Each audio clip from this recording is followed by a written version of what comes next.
E aí, gente, aqui é Rafael Mauri, professor de Língua e Cultura Japonesa. Bem-vindos ao Pensando Japão.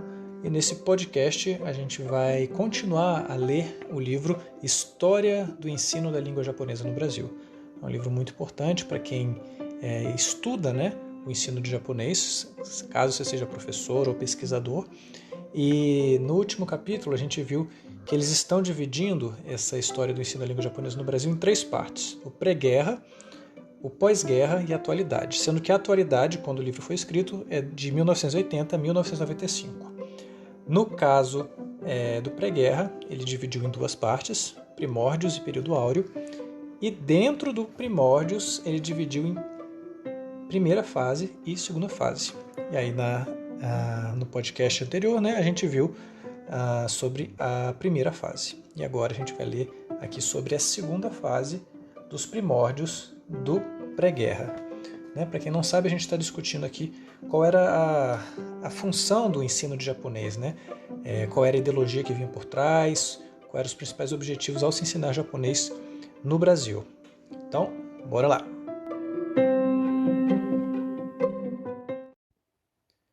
Segunda fase, 1915 a 1930. O presente período corresponde ao início da formação dos chamados shokuminchi, ou seja, as colônias de imigrantes japoneses, doravante colônia.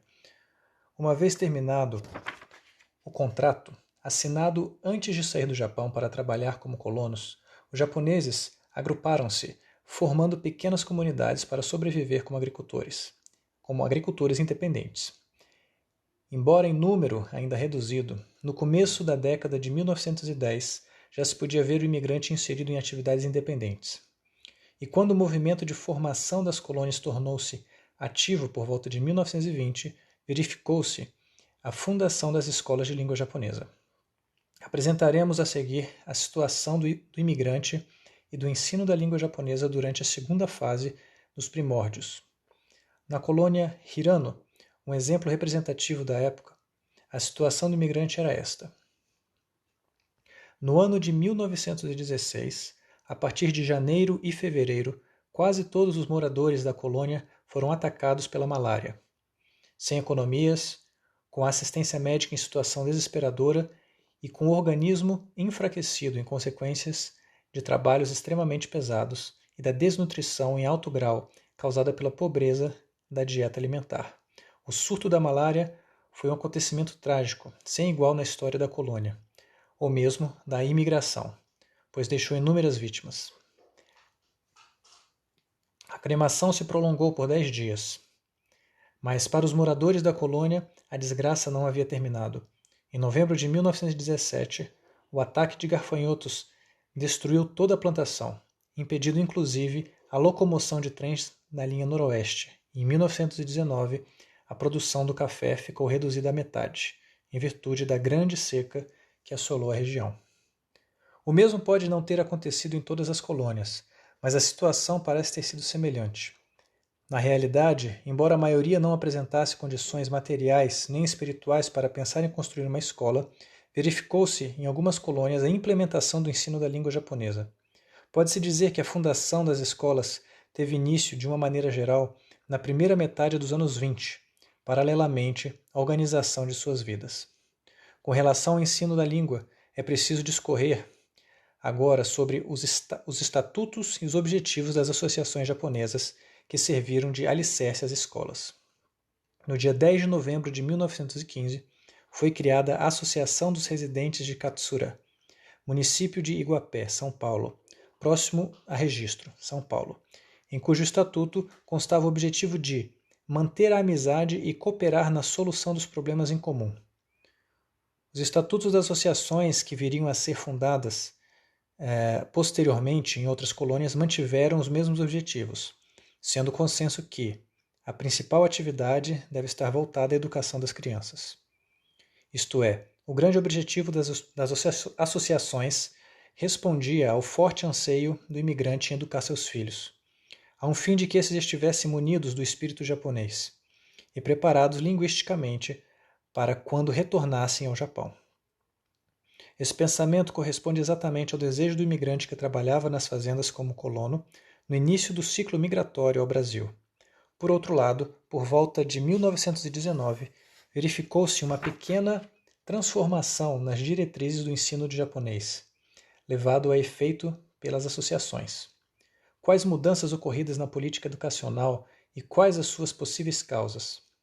Citaremos como exemplo o documento sobre as diretrizes da Associação Kyotaku, que unificou em 1919 todas as associações existentes em registro, e depois o documento da Associação Japonesa de Kochiya, fundada em 1916. Em 1920, a Associação Kyotaku de Registro propôs uma reflexão e uma discussão sobre a política educacional das crianças nas colônias, conforme os seguintes itens: a situação educacional das crianças japonesas residentes em várias regiões do estrangeiro, o movimento anti-japonista nos Estados Unidos e o ensino da língua japonesa, a amizade nipo-brasileira e o ensino da língua japonesa, o ensino bilíngue do ponto de vista científico, o problema da sobrecarga imposta às crianças devido ao ensino bilíngue. Conclusão geral. Foi proposto ainda o documento da Associação Kyotaku sobre a política educacional, conforme segue. A partir de agora, ao tratar da política educacional, deve-se tomar muito cuidado para não repetir aqui o que ocorreu nos Estados Unidos, onde os japoneses foram considerados como um povo arredio a novos ambientes. As escolas de língua japonesa devem ocupar espaço de somenos importância. Sendo assim, em relação às diretrizes educacionais, elas devem ser eliminadas e toda a atenção deve ser direcionada às escolas brasileiras. Sadao Nakajima, o então responsável pela área de educação da Associação de Kyotaku, colheu a opinião dos pais e resumiu o consenso, doravante resumo de Nakajima, conforme segue. Se o objetivo é dedicar-se à formação de japoneses residentes no Brasil, isto é, Nikkei, que terão de viver de forma realmente globalizada, devem-se envidar esforços para o estabelecimento da amizade entre os dois países. Não ficar preso, de forma alguma, a uma visão estreita da formação do espírito japonês, nem utilizar o ensino da língua japonesa unicamente com esse objetivo. A educação não seria senão, por natureza, o polimento do espírito e do corpo das crianças. Tanto o Brasil como os brasileiros compreenderão a decisão de adotar o ensino da língua japonesa como uma maneira de complementar a lacuna do ensino brasileiro. De um modo geral, podemos dizer que o documento da Associação de Kyotaku e o resumo de Nakajima demonstram que o imigrante, naquele momento, já começava a pensar em se fixar permanentemente no Brasil. Na realidade, os primeiros imigrantes que se estabeleceram na região de registro, vindos através da Companhia de Exploração, Tokushoku Gaisha, posteriormente chamada de Companhia de Fomento às Atividades no Exterior, Kaigai Kogyo Kabushiki Gaisha, tinham assinado um contrato com a companhia em que constava imigração permanente, demonstrando que desde o início a intenção era de se fixar de modo permanente no Brasil. O documento da Associação Kyotaku demonstra a preocupação com a questão do sentimento anti-japonista nos Estados Unidos e a forte consciência do perigo de o fato se repetir no Brasil e colocar em risco todo o esforço e trabalho despendidos até então. Imagina-se que esse temor tenha crescido a tal ponto de se propor inclusive a extinção das escolas de língua japonesa. Embora o documento sobre as diretrizes educacionais da Associação de Kyotaku e o resumo de Nakajima levassem em conta a questão anti-japonista, o ponto que os diferencia é o fato de que esse último apresentar uma proposta, isto é, o resumo de Nakajima parte de uma postura fundamental, que é a amizade nipo-brasileira e o ensino do japonês, que o leva a argumentos como excelente resultado no aprofundamento das relações entre os dois países, complementação das lacunas observadas no ensino da língua portuguesa. O Brasil e os próprios brasileiros aprovam. Em outras palavras, Nakajima sustenta numa teoria eclética e adota o princípio de priorizar o Brasil, em detrimento do Japão. Aí aqui na nota de rodapé, postura que prioriza o Brasil e deixa o Japão em segundo plano. Pelo fato de viver no Brasil, opta-se pelo ensino brasileiro em primeiro lugar, sendo que a língua japonesa deve ficar em segundo plano. Ao contrário, a postura que prioriza o Japão e deixa o Brasil em segundo plano é quando o imigrante que está no Brasil temporariamente, a trabalho e pensando em seu regresso, prioriza o ensino da língua japonesa, colocando o ensino brasileiro em segundo plano. Vejamos agora as diretrizes educacionais das crianças nipo-brasileiras que constam em documentos de 1925 da Escola Primária de Cotia. Deve-se inicialmente dar uma educação baseada em uma diretriz japonesa e depois de adquirida essa base, deve-se proporcionar a educação brasileira. Como essa educação ideal é realizada em ambiente brasileiro, é natural que haja uma adaptação gradativa ao Brasil. Na atual situação, ao fazer uma projeção para daqui a 20 anos, que futuro poderíamos esperar para as nossas crianças? A perspectiva é desalentadora. Acreditamos que no presente, embora uma sobrevivência estável possa ser assegurada, é de grande importância a nossa dedicação incondicional à educação dos descendentes. Devemos nos dedicar a desenvolver empreendimentos a fim de conseguirmos bens materiais, mas incluir sempre nesse planejamento a educação de nossos filhos e a estabilidade do seu futuro. É o momento de explorar opções que lhes abram caminhos. Pela frase fazer uma projeção para daqui a 20 anos para nossos filhos, percebe-se uma mudança na atitude do imigrante, que deixou de pensar em um trabalho temporário optando por uma permanência efetiva no Brasil.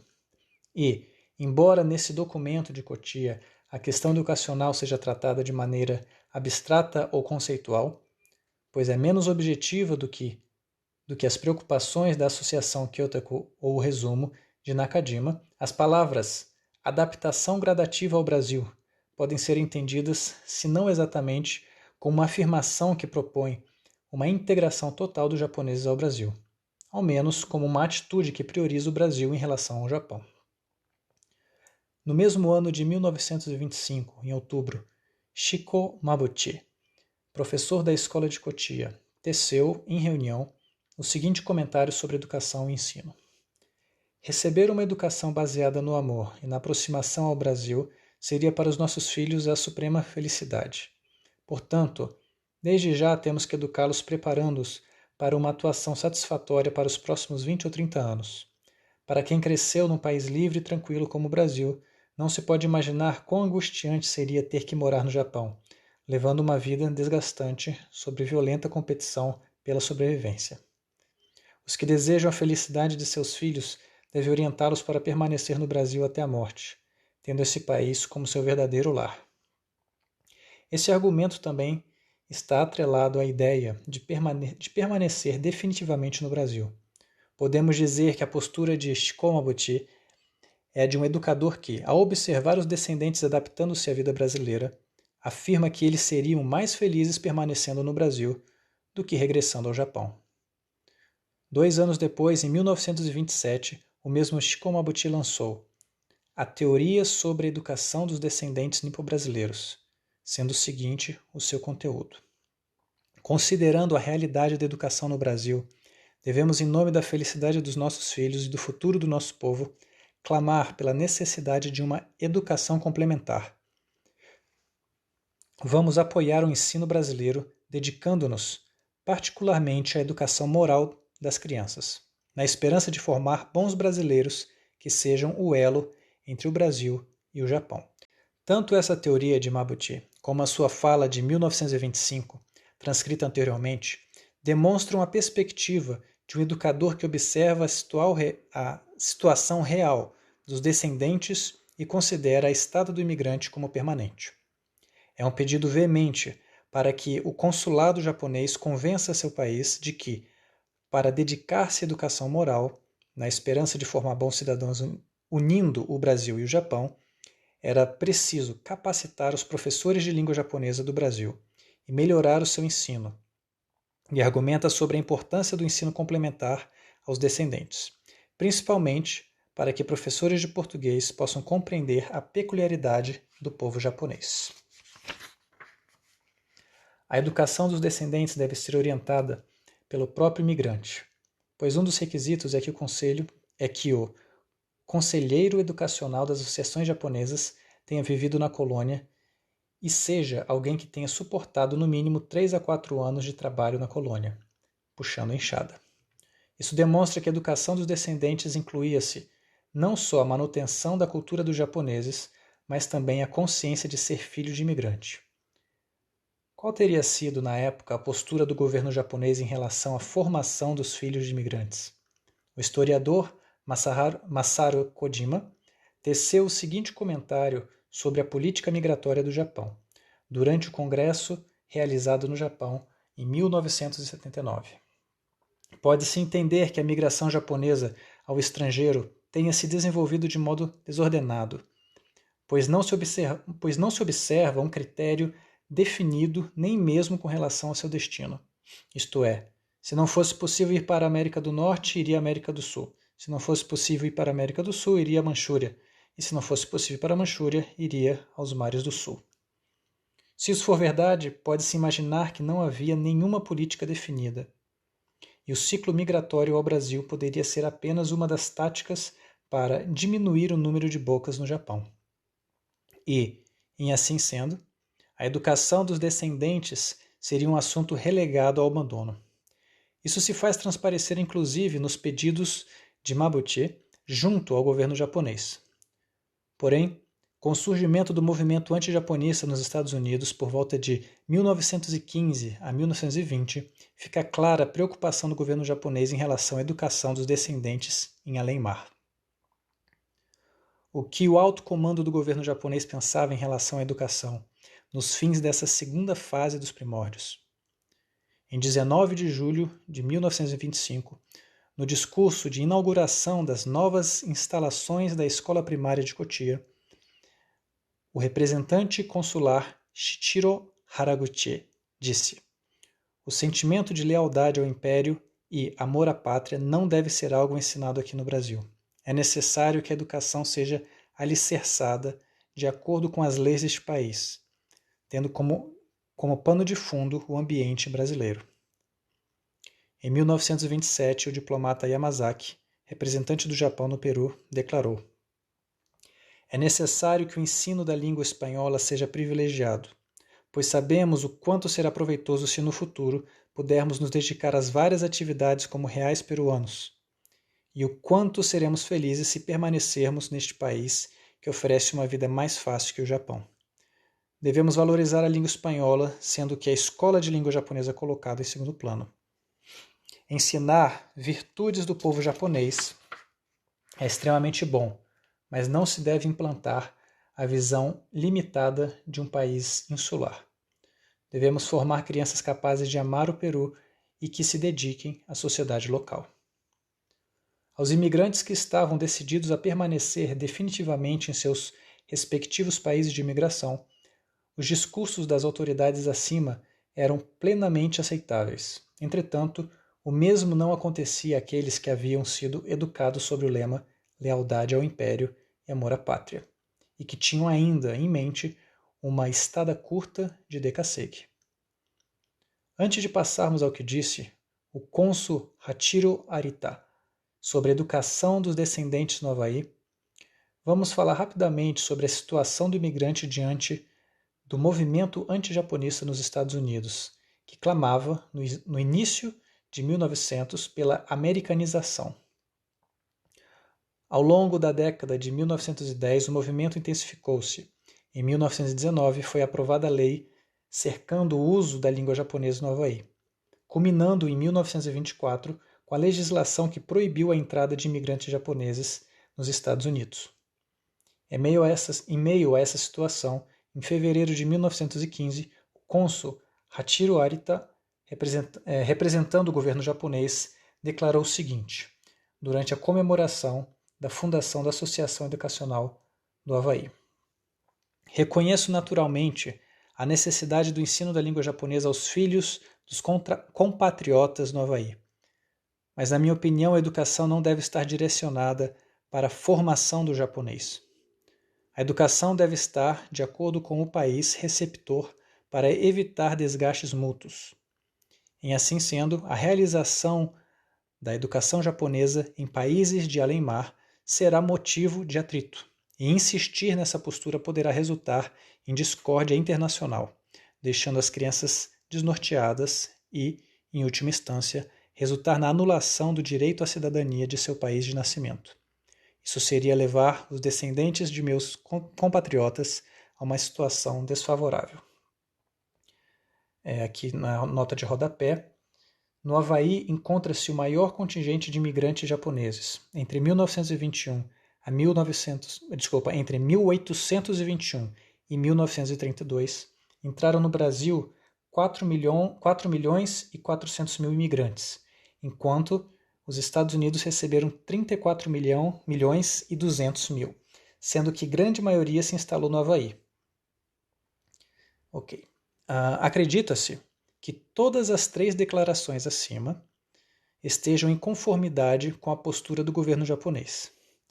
Pessoas esclarecidas e representantes do governo japonês no Brasil, conscientes do perigo decorrente do movimento anti-japonista nos Estados Unidos, mudaram as diretrizes, passando do nacionalismo japonês para uma postura de assimilação, ou seja, de aceitação de uma teoria eclética que priorizava o Brasil e deixava o Japão em segundo plano. Entretanto, embora aceitasse racionalmente essas ideias, o imigrante não agiu conforme a declaração do responsável pela educação da Associação Kyotaku, Sadao Nakajima, que pregava a concentração de todos os esforços somente no ensino brasileiro.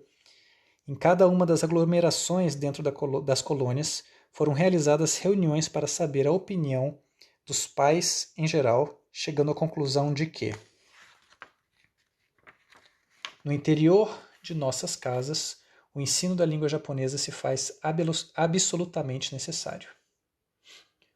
O forte desejo do imigrante, permanente ou temporário, era de que seus filhos fossem educados e continuassem a manter a japonidade por meio da língua japonesa. Passemos agora a falar sobre a estrutura social nas colônias. Conforme se observa também no regulamento da Sociedade dos Moradores de Katsura, no município de Iguapé, o imigrante ainda mantinha um forte laço com os valores da comunidade rural do Japão. Ao formar uma associação, os japoneses administravam os afazeres internos da colônia e mantinham a sua unidade seguindo regras e escala de valores que eram iguais ou muito próximas às das comunidades rurais do Japão, chamadas de murá. A nota de rodapé, murá significa comunidade rural e também uma unidade político-administrativa do Japão. O presidente da associação era considerado o prefeito da comunidade. Todas as atividades coletivas, inclusive casamentos e enterros, eram realizados conforme regulamentos e procedimentos dessa comunidade rural, de tal forma que, quando alguém tomasse alguma atitude que pudesse comprometer essa ordem pré-estabelecida, tomavam-se as devidas providências para isolar o desordeiro, surgindo casos de notificação de expulsão da comunidade, publicado em jornais japoneses do Brasil. Examinaremos a situação do ensino da língua japonesa considerando a sociedade murá das colônias. A formação da comunidade murá, essa pronúncia aqui é murá, né? Aí fica esquisito falar em português e uma palavra japonesa no meio. Vai ficar meio esquisito, mas essa é a pronúncia certa. A formação da comunidade murá nas colônias deve-se ao fato de o Japão ser, geograficamente falando, uma ilha cuja vida se restringia a parâmetros de pequena escala, e ao fato de se manter conservador devido à falta de contato com países vizinhos. Outra característica que propicia a formação da comunidade murá é o apego dos japoneses à terra, pelo fato de ter sido tradicionalmente um povo agricultor. Imagina-se que esse amor pelas terras tende a se intensificar ao partilhar de uma mesma crença, ou seja, o culto aos antepassados ou aos deuses da terra, criando um forte relacionamento de Deus protetor e povo protegido, resultando em um profundo sentimento comunitário de pertencer a uma comunidade murá. Isso leva a pensar que uma sociedade formada por pessoas de mesma raça e portadoras de uma mesma cultura seja condição sine qua non para formar uma comunidade Murá. Inserido no Brasil desconhecido, o imigrante formou um pequeno espaço, a colônia, onde encontrou as condições propícias para criar as associações japonesas. O ser humano, um ser social por natureza, não poderia sobreviver sozinho. Assim sendo, a comunidade devia ser privilegiada em detrimento da individualidade, e em nome da preservação dessa comunidade. E em nome dessa preservação dessa comunidade, estipularam-se regras que deveriam ser obedecidas por todos os que pertenciam à comunidade Murá.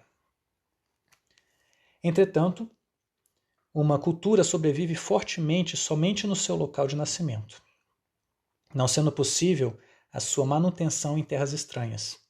Assim sendo, a cultura trazida pelo imigrante não poderia manter-se viva em território brasileiro.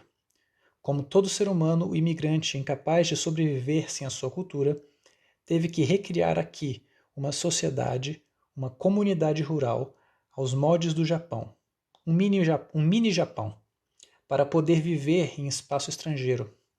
Em consequência, a educação dos descendentes também tinha que manter a mesma cultura espiritual que até então sustentara psicologicamente o imigrante, ou seja, a fidelidade ao imperador e amor à pátria. O espírito de cooperação recíproca que nasce da consciência de pertencer a uma mesma comunidade Murá e a manutenção da ética do confucionismo. Isso não seria outra coisa senão a formação do japonês. Resumindo, nesse período marcado pelo processo de mudança no status do imigrante, que passou de colono a agricultor independente, observa-se a formação de colônias. E em cada uma delas nota-se a presença das associações japonesas que serviram de célula-mãe para o ensino da língua, possibilitando educar os descendentes do modo desejado e idealizado. Nesse interim, embora intelectuais e altos representantes do governo japonês apoiassem a postura de priorizar o Brasil e deixar o Japão em segundo plano, o imigrante, em geral, manteve firme a sua identidade como japonês. Graças ao fortalecimento do sentimento étnico do imigrante e à consciência de pertencer à comunidade Murá, foi possível abrir novas escolas de língua japonesa, além de impulsionar, em solo brasileiro, a filosofia da formação do japonês. É isso aí, gente. Terminamos aqui a segunda parte, né? Essa segunda parte é a segunda parte dos primórdios da pré-guerra. Então, no próximo podcast relacionado a essa leitura, a gente vai ler aqui sobre o período áureo, né? Que é a segunda parte do pré-guerra. E aí, depois disso, a gente vai pro pós-guerra, ok? Espero que vocês estejam gostando, tá? É um podcast bem diferente dos outros, porque é uma leitura de um livro em português, mas o objetivo dessas leituras, né, é que a gente consiga entender melhor o ensino da língua japonesa aqui no Brasil e entender cada vez mais a cultura japonesa, né? Tanto para quem estuda a língua japonesa e quem estuda a cultura japonesa, é um livro que eu acho muito importante. E também não se esqueçam que todo domingo tem o nosso Clube do Livro em Japonês, em que eu estou lendo livros em japonês e estou fazendo a tradução. Sai todo domingo no YouTube, ok? Então é isso aí, gente. Vou ficar por aqui, que já ficou bem longo, né? E a gente se vê. Até mais!